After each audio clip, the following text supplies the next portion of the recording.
कहानी की शुरुआत चार दोस्तों से शुरू होती है जो एक गाड़ी में बैठे कहीं जा रहे थे। गाड़ी चलाने वाले का नाम सैमी और उसके साथ बैठी उसकी लवर का नाम मिया था। गाड़ी के पीछे हैरी अपनी लवर नीना के साथ बैठा था। ये चारों हैलोवीन मनाने दूसरे शहर जा रहे थे, इसलिए इन्होंने कॉस्ट्यूम पहन रखे थे। चारों ने फैसला कर रखा था कि वो चारों दबाकर दारू पियेंगे और फिर एक दूसरे का पानी भी निकालेंगे। चारों आज रात का पूरा स्वाद लेना चाहते थे ताकि उनकी पार्टी यादगार बन जाए। दूसरी तरफ बाजार में तीन हत्यारे खड़े थे। टोपी वाले का नाम फ्रेडी, दूसरे का नाम पिनहेड और तीसरे का नाम माइकल था। जल्दी ही ये तीनों एक दुकान में आते हैं और पिनहेड मैनेजर से हैरी के बारे में पूछता है। हैरी इसी दुकान में काम करता था, लेकिन उसने आज ही काम छोड़ा था। पिनहेड मैनेजर से पूछताछ कर रहा था, जबकि उसके साथी अपनी ही मस्ती में लगे हुए थे। फ्रेडी तो साला पूरा ठरकी था और उसकी ठरक देखकर कभी कभी पिनहेड गुस्सा भी हो जाता था। मैनेजर पिनहेड की ज्यादा मदद नहीं कर पाता, मगर वो उसे इतना जरूर बता देता है कि हैरी दूसरे शहर हैलोवीन पार्टी में जा रहा है। उधर चारों दोस्त एक बड़े से जाम में फंस गए थे। इसी बीच लड़कों की नजर एक खूबसूरत सी औरत पर पड़ती है, जिसे देखकर दोनों गर्म हो जाते हैं। ये औरत भी जाम में फंसी हुई थी। उसकी गाड़ी के पीछे कातिया बैठा था। कातिया एक डॉल थी, लेकिन उसे बोलता देखकर लड़के हैरान हो गए। लड़कियां जल्दी जल्दी जाम से निकलना चाहती थी ताकि वो जल्दी से जल्दी पार्टी में पहुंच सकें। लड़कियों की हालत देखकर सैमी ने दूसरे रास्ते से जाने का फैसला कर लिया। थोड़ी ही देर बाद चारों फिर से आगे बढ़ने लगे थे। इस बार रास्ते में उन्हें एक बड़ा सा ट्रक दिखता है, जिसके पीछे कई लाशें टांगी हुई थी। लाशें देखकर चारों बेहद डर गए थे। सैमी जल्दी जल्दी गाड़ी की रफ्तार बढ़ाता है, जिसके बाद वो ट्रक को पीछे छोड़कर आगे निकल जाते हैं। थोड़ी ही दूर जाने के बाद सैमी की गाड़ी किसी चीज से टकराती है। इस टक्कर के कारण चारों बेहद डर गए थे। चारों जल्दी जल्दी बाहर निकलकर देखते हैं। उनकी गाड़ी एक डॉगी से टकराई थी। इसी बीच उनकी नजर गाड़ी पर पड़ती है, जिसे वो रोकने की कोशिश करते हैं। गाड़ी में मैक्स नाम का आदमी था। लड़के उसे बताते हैं कि हमारी गाड़ी एक डॉगी से टकराई है। डॉगी की कोई गलती नहीं थी, इसलिए हम उसकी जान बचाना चाहते हैं। मैक्स की नजर जैसे ही डॉगी पर पड़ती है तो वो जोर जोर से रोने लगता है। ये डॉगी मैक्स का पालतू था। वो मैक्स की गाड़ी से भाग निकला था, इसलिए मैक्स उसे ही ढूंढ रहा था। वैसे टक्कर के कारण डॉगी ने दम तोड़ दिया था। मैक्स पहले उसकी लाश गाड़ी में रखता है और फिर लड़कों से कहता है, सालों तुमने मेरा डॉगी मार दिया। वो मेरे बेटे जैसा था, इसलिए मैं उसका बदला जरूर लूंगा। मैक्स का गुस्सा देखकर चारों दोस्त इतना डर गए कि वो जल्दी जल्दी गाड़ी में बैठकर भाग जाते हैं। थोड़ी ही दूर जाने के बाद सैमी की गाड़ी का तेल खत्म हो गया, जिसके साथ ही उनकी गाड़ी बंद हो जाती है। अब चारों दोस्त पैदल ही एक तरफ बढ़ने लगे थे।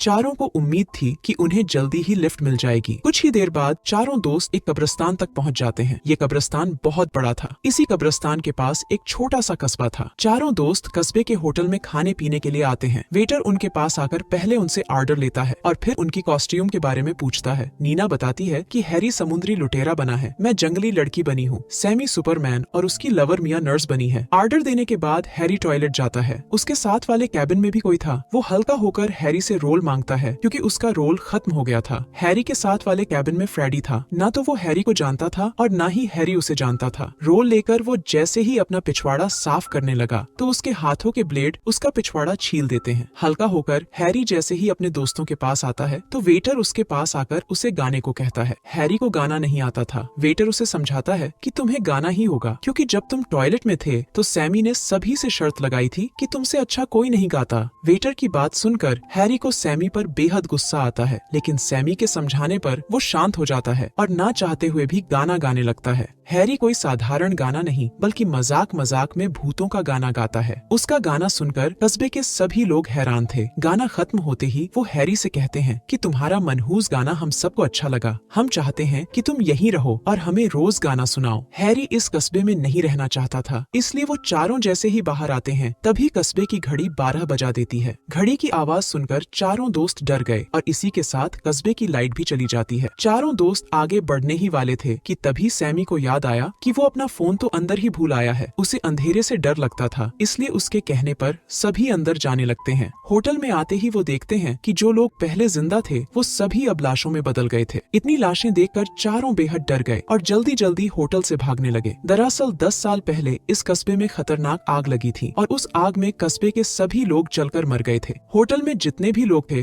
वो सभी भूत थे। कस्बे के सभी लोग बदमाश थे। एक फादर ने इन लोगों को श्राप दिया था कि ये लोग रोज रात को 12 से 3 बजे के बीच लाशों में बदल जाएंगे। कस्बे से भागकर सभी लोग एक वीरान सी जगह पर आ जाते हैं। चारों की नजर एक ट्रक पर पड़ती है जो उनसे थोड़ी ही दूर खड़ा था। ये ट्रक हत्यारे माइकल का था और वो ट्रक से लाशें निकालकर एक पाइप में फेंकता है। चारों दोस्तों को लिफ्ट चाहिए थी, इसलिए वो बिना कुछ सोचे समझे उस उससे लिफ्ट मांग लेते हैं। माइकल को उनकी आवाज नहीं सुनती, इसलिए वो वहाँ से चला जाता है। उसके जाने के बाद चारों पाइप के पास आते हैं। मिया पाइप के अंदर देखने लगती है, लेकिन फिसल कर नीचे गिर जाती है। चारों एक दूसरे को पकड़ने के चक्कर में बारी बारी नीचे गिर जाते हैं। नीचे आकर चारों दोस्त बेहद हैरान थे, क्योंकि नीचे काफी लाशें पड़ी थीं। इससे पहले कि वो कुछ समझ पाते, तभी उनके पास माइकल आ जाता है। माइकल हमला तो करता है, लेकिन चारों भागकर बच जाते हैं। किस्मत से उन्हें बाहर निकलने का दूसरा रास्ता मिल गया था, जिस कारण वो जिंदा बच गए थे। भागते भागते चारों दोस्त एक घर तक पहुंच गए थे। इस घर में कोई नहीं था। ये लोग भी काफी थक गए थे, इसलिए ये लोग एक कमरे में आकर सोने लगते हैं। जल्दी ही चारों को एक सपना दिखता है। सपने में सुबह हो गई थी और चारों जैसे ही घर से जाने लगते हैं तो उनके सामने फ्रेडी आ जाता है। फ्रेडी चारों पर हमला करता है, जिसके साथ ही चारों की नींद खुल जाती है। सपना देखकर चारों इतना डर गए कि उन्होंने जागने का ही फैसला कर लिया। जागने के लिए चारों टीवी देखने लगे। न्यूज चैनल में बताया जाता है कि कुछ लोगों ने मैक्स का डॉगी मार दिया। मैक्स उनसे बदला लेना चाहता है और मैक्स को पता है कि वो एक घर में छुपे हैं। न्यूज देखकर चारों इतना डर गए कि उन्होंने घर छोड़ने का फैसला कर लिया। नींद में मिया ने अपने ऊपरी कपड़े उतार दिए थे, इसलिए अब वो थोड़ी सी अलग नजर आ रही थी। कुछ देर बाद चारों दोस्त उसी कस्बे में पहुंच गए थे जिसमें भूत रहते थे। चारों को कुछ समझ नहीं आ रहा था कि वो कहाँ जाएं। इसी बीच उनकी नजर कई हत्यारों पर पड़ती है जो उनकी तरफ ही आ रहे थे। इतने हत्यारे देखकर चारों बेहद डर गए। हत्यारे चारों को पकड़ने की कोशिश करते हैं और चारों दोस्त भागने लगते हैं। इस भाग दौड़ में काफी समय लग गया, लेकिन फिर भी हत्यारे किसी को पकड़ नहीं पाते। कस्बे वाले फिर से जिंदा हो गए थे, क्योंकि ये लोग 12 से 3 बजे तक ही लाशें बनकर रहते थे और अब सुबह के 4 बज रहे थे। चारों दोस्त भागते भागते थक चुके थे, इसलिए अब वो एक जगह रुक जाते हैं। इससे पहले कि हत्यारे उन्हें पकड़ पाते कि तभी वेटर आकर उन्हें रोकता है। वेटर सभी से कहता है कि हत्यारों के पास हथियार हैं और हैरी निहत्था है। दोनों के बीच जायज मुकाबला होना चाहिए, इसलिए दोनों के बीच गीत मुकाबला होगा। सभी को उसकी बात ठीक लगी, जिसके बाद सभी होटल में आ जाते हैं। एक टीम में हत्यारे थे, जबकि एक तरफ हैरी की टीम थी। इन दोनों टीमों के बीच गीत मुकाबला होने वाला था। जो टीम मुकाबला जीतेगी वो दूसरी टीम के साथ कुछ भी कर सकती थी। गाने का पहला मौका हत्यारों को मिलता है और वो स्टेज पर दबाकर गाते हैं। उनके बाद हैरी की टीम गाती है और वो इतना अच्छा गाते हैं कि वो मुकाबला जीत जाते हैं। हत्यारे उनकी जीत मानने को तैयार नहीं थे, इसलिए अब वो सभी को मारना चाहते थे। वैसे हत्यारे हैरी को इसलिए मारना चाहते थे क्योंकि वो उनकी मूवीज का मजाक उड़ाता था। सबसे पहले फ्रेडी आगे बढ़ता है। हैरी जल्दी जल्दी एक हंटर उठाता है और उसकी मदद से फ्रेडी का ग्लव उतार देता है। फ्रेडी का हाथ लड़कियों जैसा था, जिसे देखकर सभी हंसने लगे और फ्रेडी शर्मिंदा होकर भाग जाता है। फ्रेडी के बाद पिनहेड आगे आता है। हैरी उसके पिन इतनी जोर से दबाता है कि उस साले की जान ही चली जाती है। इसके बाद हैरी 2 हत्यारों के नकाब हिला देता है, जिसके साथ ही उन्हें दिखना बंद हो जाता है। एक हत्यारा अपनी मशीन से हैरी को मारना चाहता था, लेकिन नीना उसकी मशीन का प्लग निकाल देती है, जिसके बाद वो भी भाग जाता है। आखिर में सिर्फ कातिया ही बचा था और हैरी उसे मार मार कर बाहर फेंक देता है। हत्यारों की हार के बाद कस्बे वाले हैरी का सम्मान करते हैं। वो चाहते थे कि हैरी उनके पास रहे, मगर हैरी ऐसा नहीं कर सकता था। वो सभी का धन्यवाद कर एक टैक्सी में बैठ जाता है। वैसे चारों दोस्त रात का स्वाद तो नहीं ले सके, मगर टैक्सी में बैठकर दिन का पूरा स्वाद लेते हैं। इसी के साथ इस कहानी का यही अंत हो जाता है। हमारी वीडियो देखने के लिए बहुत बहुत धन्यवाद।